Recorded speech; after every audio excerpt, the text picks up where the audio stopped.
We are the Braxton and you see. We are the ordinary EVELYN.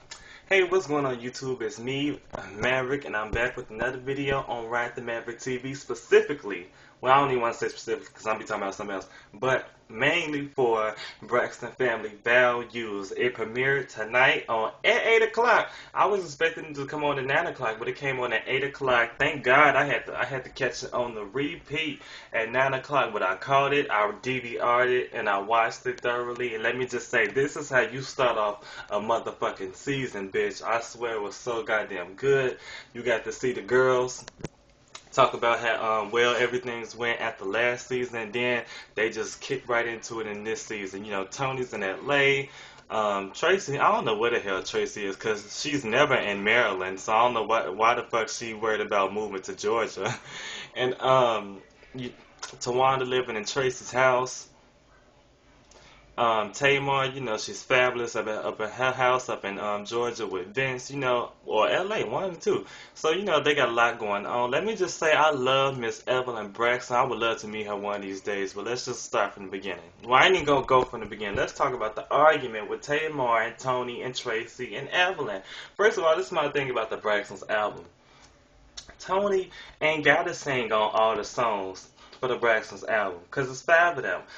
Five people ain't got to sing on like a song that's basically gonna be like for 4 minutes and 30 seconds at the most, or sometimes 5 or 6. But for the most, it's not necessary. Like she can just do all the background vocals and let her sister shine. Like in Vogue used to do. Everybody just take turns singing lead, and people ain't gotta sing all the time. Just do 2 people a song, maybe even 3 people, but not all 5. So Tony can just sing lead on like maybe 2 or 3 songs and just provide background vocals for like the rest of the songs. That's how I always felt about it. But clearly they not thinking about that, or maybe they thought about it and they don't want to do it. So they asked Tamar, well, Tamar said, you know, I don't want to be a background singer no more. And Tony had took offense to it.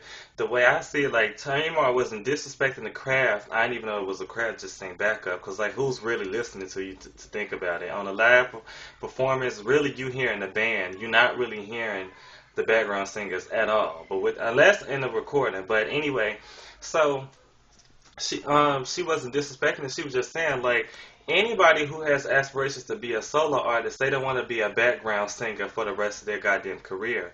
I don't think that's what they were understanding. Like, Tamar wasn't being disrespectful. She was just saying, this is not my career goal, just to be your background singer forever. And Tony last season had the audacity to say, well, maybe when this is your show, you can do whatever you want to do. Like, Tony, we all know you're not singing background for your baby sister. Come on now, unless you go bankrupt again and you need some fucking coins and you gotta take it from the top. With that being said, everybody, it did seem like they was ganging up on Tamar because all of them were hostile, especially Miss EVELYN Braxton. You know, she got a little hostile and shit, her stress patterns was raising her voice. With that being said, she asked her, well, she didn't ask her anything, but she just said, you know, da da da, and then Tamar was like, you know, I'm just gonna leave. I did think that was wrong of Tamar to leave, but like, if you feel uncomfortable in this situation, like, you should be able to take yourself out of the situation. But she could have been like, you know what, I don't want to do this, I don't want to talk about this anymore, then I'll leave. But just leave abruptly, that is kind of disrespectful. With that being said, let's move on to Trina, Tawanda, Gabe, and Andre. Now, I don't even know why Gabe was so surprised with them not chipping in, because Andre Tawanda has made it clear that he don't do shit. So what coins is he going to be bringing in? And Tawanda, she makes her coins off of Tony, so, and she's not her assistant anymore. So what do you really expect them to do? And besides, you've been paying the bills just fine all this time. Don't try to make it a problem now.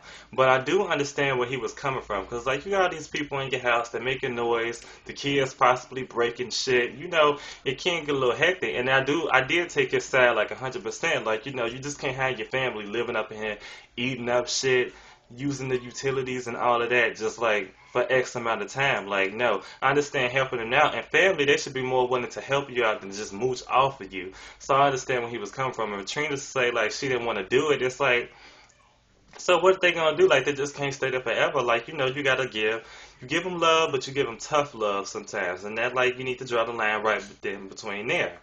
So they went to Dr. Sheree and they talked about it, and eventually Trina did see Gabe's point of view, which was the correct point of view, and had to give Tawanda and Andre the boot. So that then at the end, Tamar and Evelyn get into it, and I understand where Evelyn was coming from 100%. I can tell that Tamar, like, she don't want anybody telling her nothing. Like, you can just tell by her interview, with her commentaries on the show. Like, she don't want nobody telling her nothing about nothing. It's like Tamar's way. And like your way is the highway, either her way or the highway, so you can tell.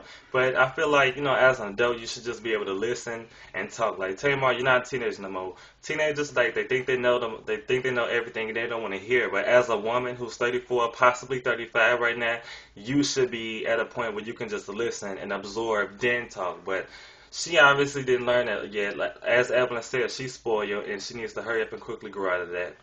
Last thing I want to talk about is Real Housewives of Atlanta, NeNe and Sheree. NeNe, you was fucking wrong, and you knew you tried to take money out of Sheree's pocket, and then she went crying to Cynthia. Oh, she was just hitting below the belt. People just hating on me. Ain't nobody hating on you. You the one who started hitting below the belt first when you was talking about something. You got cars getting repossessed in your house. Like, you need all the money you can get. Like, she started that. She really did. But we all knew that NeNe was guilty. Because, first of all, when Sheree was like, okay, let's just call him and get to the bottom of it. Because, like, that would be, like, the sensible thing to do is like, okay, well, maybe he's lying to me, so maybe we can clear the air, all three of us right now. Like, if he was lying, you could be like, okay, you lying. But she was like, oh, you ain't got to call nobody. I know what was going on. Then she tried to throw Diana in the mix. He didn't speak to me. He spoke to Diana. Why the fuck you didn't tell Sheree that then? Why you want to wait to bring it now? And then what she did, like, she was trying to overtalk him so Sheree couldn't hear. Usually I would expect the Sheree to, like, be lying or just being dramatic, but NeNe was the problem. And, like, I didn't agree with that at all. Like you said, you was given a Trump check and you rich, so why are you, like, trying to take money out of Sheree's pocket? And then, like you said, it was small money. Why are you trying to take small money? So this thing about America, when people start to get money, they just want to keep getting more money and more money and more money. Americans we are too fucking greedy, and we need to get that together soon and quickly. They started that season off right. Braxton Family Values started the season off right, and I cannot wait to see more. Y'all have just rolled the Maverick, 2 fingers.